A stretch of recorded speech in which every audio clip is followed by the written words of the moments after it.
Hello, Cancer, Sun, Moon Rising, and Venus Signs. Kamusta kayo? Sana po ay nasa mabuti kayong kalagayan.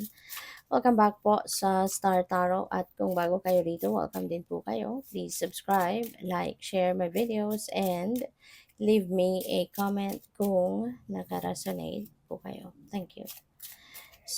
So, first card ninyo, reflection. Reflection reveals who you are. Ayan, that's very true. Diba? Kaya maaari ngayon no, na mapag-iisip-isip mo, mas marirealize mo siguro ngayon or mas makikilala mo ngayon yung sarili mo. You know? Maaaring sa iyong pananalamin, kumbaga, makita mo ngayon yung reflection ng sarili mo na, oh my God, diba? Ganito na pala ako ngayon. So, kailangan ko nang baguhin ang sarili ko. I kailangan ko nang i-improve yung sarili ko, gano'n. So, baka mayroon kayong mga realizations na ganyan sa ngayon. We have change, and fear is not a good advisor. That's very true, 'di ba?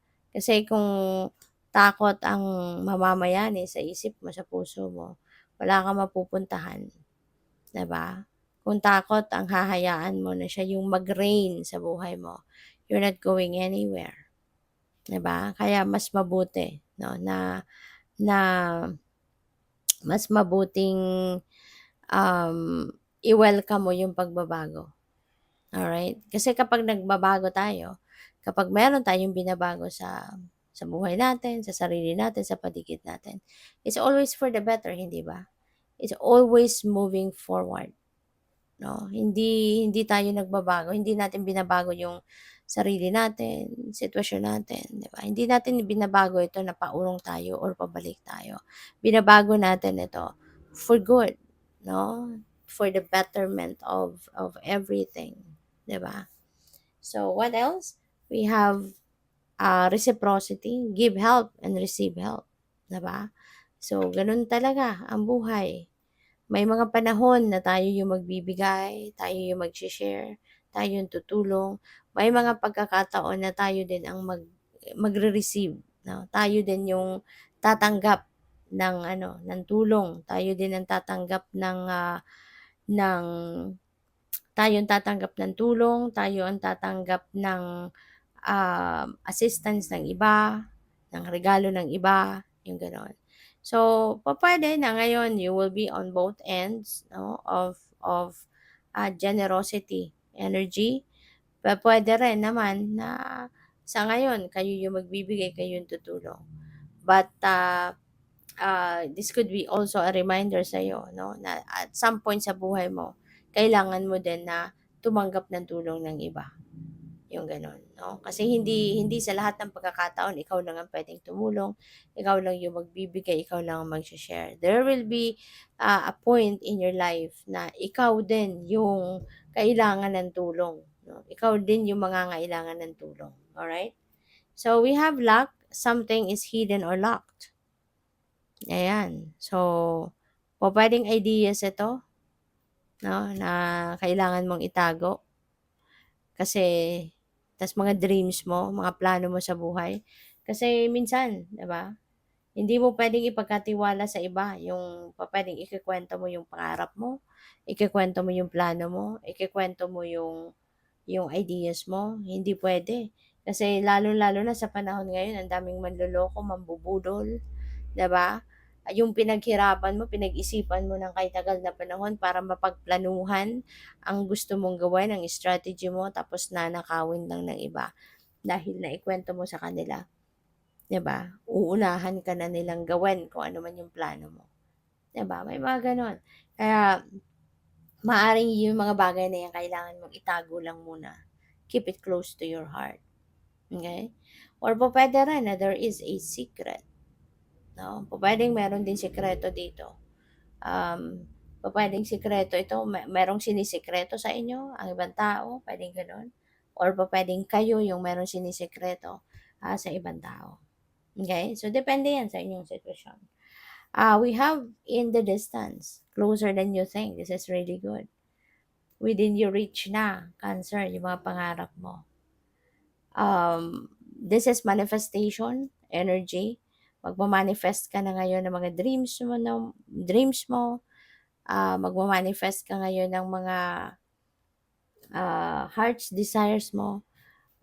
Pupuwedeng ano 'to, matagal ng panahon, maaaring mga dream mo 'to, childhood dream mo 'to, puwedeng gano'n or nung mga teenager ka, maaaring pangarap mo na 'to nung mga teenager ka or mga bata ka pa at ngayon eto matutupad na.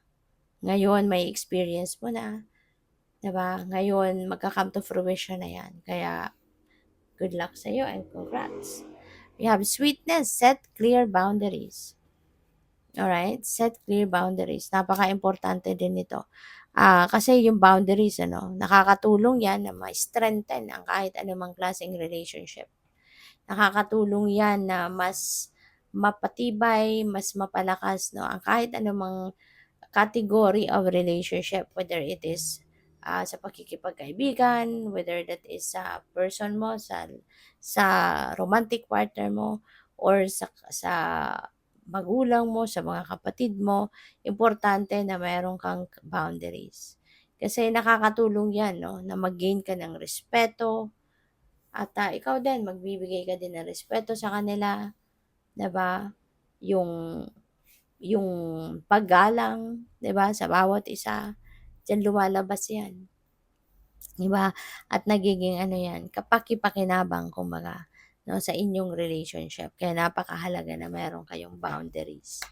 So, tignan natin kung ano pa ang mga mensahe. And by the way, maraming salamat for subscribing.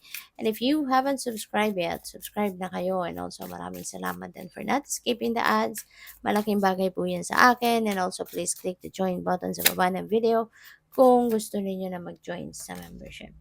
Introvert.